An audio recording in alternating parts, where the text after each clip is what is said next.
C'est devant la tribune des Nations Unies, espace d'expression privilégié des peuples et des résolutions des grands problèmes de l'humanité, que le ministre des Affaires étrangères, de la francophonie et des Congolais de l'étranger a pris la parole au nom du président Denis Sassou Nguesso pour délivrer le message du Congo à cette 76e session de l'Assemblée générale des Nations Unies.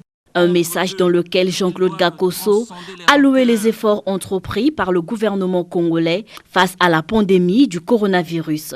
Dans mon pays, dès l'apparition des premiers cas Covid, le gouvernement a vigoureusement pris le taureau par les cornes.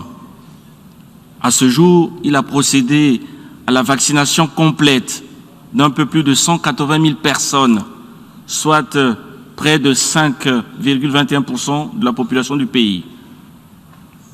C'est ici l'occasion d'exprimer nos vifs remerciements à tous les pays amis, à tous les partenaires techniques et financiers qui ont favorisé l'accès de mon pays au vaccin. Puis Jean-Claude Gakoso a peint les progrès réalisés par le Congo dans le domaine de la protection de l'environnement.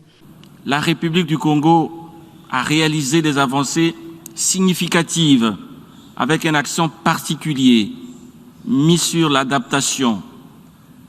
Par ailleurs, la République du Congo réitère par ma voix son appel aux différents partenaires au développement à investir fortement dans le financement durable et à s'investir dans la gestion intelligente de ces tourbières qu'abrite le bassin du Congo et dont le soubassement, à en croire les scientifiques, pourrait séquestrer plusieurs milliards de tonnes de carbone.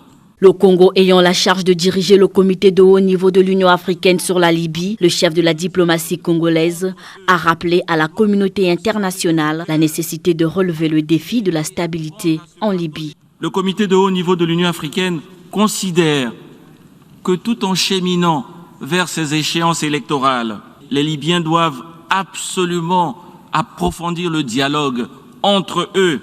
Ils doivent transcender les rancœurs, accumuler et apprendre à se pardonner. Le président Denis Sassou Nguesso réitère par ma voix son engagement à accompagner jusqu'au bout nos frères libyens sur le chemin du dialogue inclusif, de la réconciliation nationale et de la reconstruction de leur beau pays.